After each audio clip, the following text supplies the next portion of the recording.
Good day, boys and girls. I have to break this video into two parts as well. I didn't realize how much there was to share.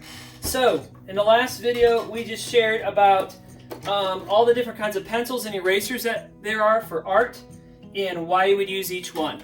Go back and watch that if you're interested. But right now, we're getting into the practice session, okay? This is what I was hoping to do with you guys. Follow along with me if you want to do a little practice with some more pencils and erasers. So, it's real simple. I want to teach shapes, blends, and shapes. This is something you can do anywhere you're at. It's something I've been doing since I was a kid. So, to get better at a pencil, my recommendation is the 2B pencils, the ebony design pencils by Sanford. I think the Prismacolor makes them as well. If you don't, just use regular number 2 Ticonderoga. That's fine. So, here's how you're going to become better at freehand drawing, okay? And this will affect every one of your artworks, okay? It'll affect whether you're a painter, sculptor, digital artist, or whatever, okay? So, what I want you to do is start by drawing shapes without an outline. So I want you to take your pencil, pick a corner, and we're gonna draw a square from one corner to the next. You can do this on scrap paper, you can do it on your math test when you're done on the back of the page. Start in one corner and try to scribble the shape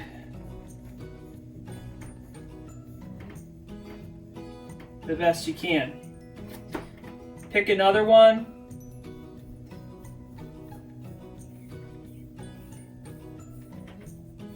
Scribble draw it. Those shapes are difficult. You can do them closer together. Closer together might make it even a little easier when your lines are closer together. But if you notice that this is actually a square and this is actually a rectangle, I outline it afterwards. Don't outline it first, right? And my lines are all messy because I'm left-handed, my hand's on top of here. The hardest thing to do, and one of the greatest challenges for you, is going to be drawing a circle. I kind of curve my lines a little bit towards the middle. But without any without any edges, circles are extremely hard to draw freehand. That's probably the best I can do. Okay, so that would be step one. Second thing is blending, is teaching you guys blending. Now, your eye is really only able to pick up, most human eyes are only able to pick up several shades of gray, and that's what we're going to be drawing, is several shades of gray. The gray scale is usually 1 to 10 because the human eye can't detect the differences between more than 10 shades of gray. I think 20 is the maximum that somebody's able to pick up and notice the difference between the two shades.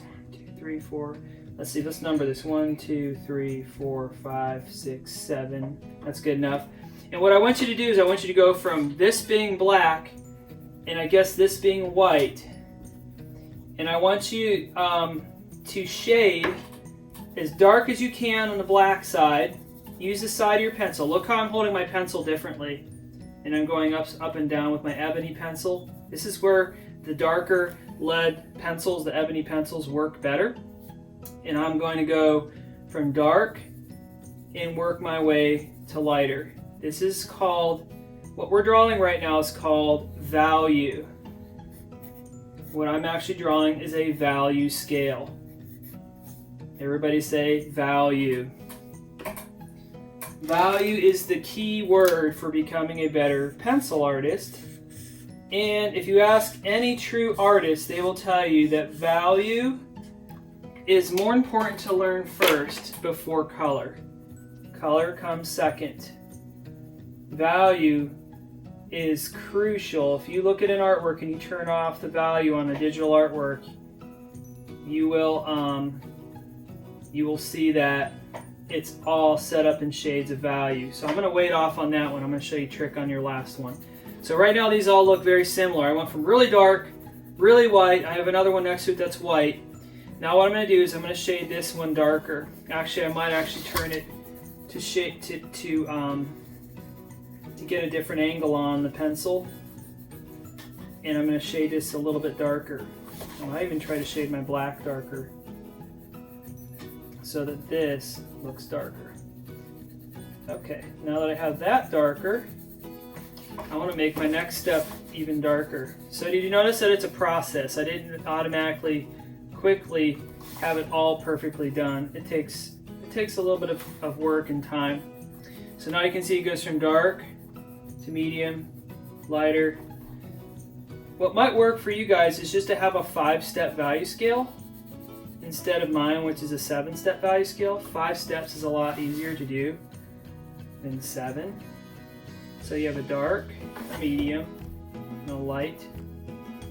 Okay, now that I have somewhat of a value scale, watch this. This is one of the tools I was going to share with Noah. It's called a blending stick. Here's 2 different sizes. These are very helpful in blending the colors to make the lighter shades and to smoothing your colors together. Don't use these little ones, they will snap in half, they don't last very long.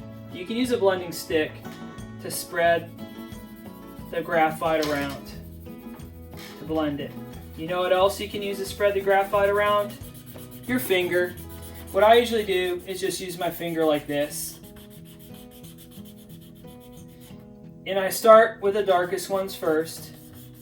And if you pay attention, I have lead on my finger now, and I use that lead on my finger to do the empty square. And that's how I get my lightest value. It's just the lead off my finger gets the lightest shade of the value scale. And those are two of my little practices that I would recommend you do. Just like when you do flashcards in math, it helps you get better at math. Well, in art, this is what you would do just like you do flashcards in math. This is your goal, is to learn how to do shades, values, and shapes. And if I would say there is one more thing, it would be to, this might have to be another lesson, but create some shapes and learn how to put this value scale into the shape. So for instance, if you have a square, let's pretend this is a square that has light coming on it from this angle, then you would learn how to go from dark, and don't worry about going outside the lines. If you got a good vinyl eraser, if you got a good eraser in general, it'll erase that. Oh, I just went a little too dark. So get the basics of dark, medium to light. And what you're recognizing when you're doing this, if you're paying attention to what you're doing, what's going to give you control is, don't get frustrated with me, guys. What's going to make you a better artist is paying attention to how much pressure you're letting off. Very gently letting off your pressure of your hand. That's the trick. Okay? So then I can go back with my finger and hide my mistakes, basically, by smearing it left to right, and then it kind of smooths and blends the colors together, and then I erase outside the lines, and it looks more perfect.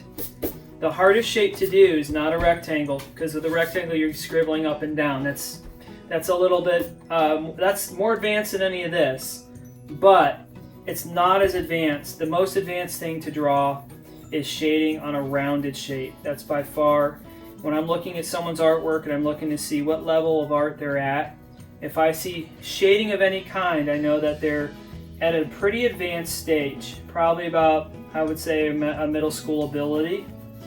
But if I see shading on a rounded shape, I know that they have a gift. Shading rounded things are difficult. And I'm not even really concerned with doing perfect lighting right now.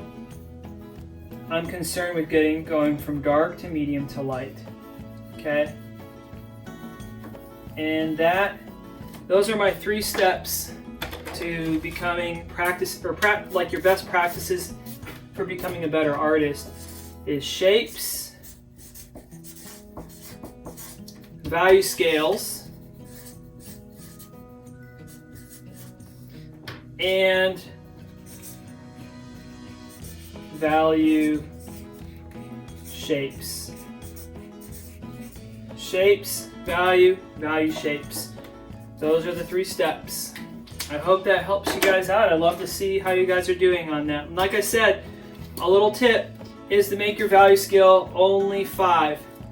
So I think it would be, I wish I would have done only 5. That would have been a better practice for you, is to do only 5 blocks.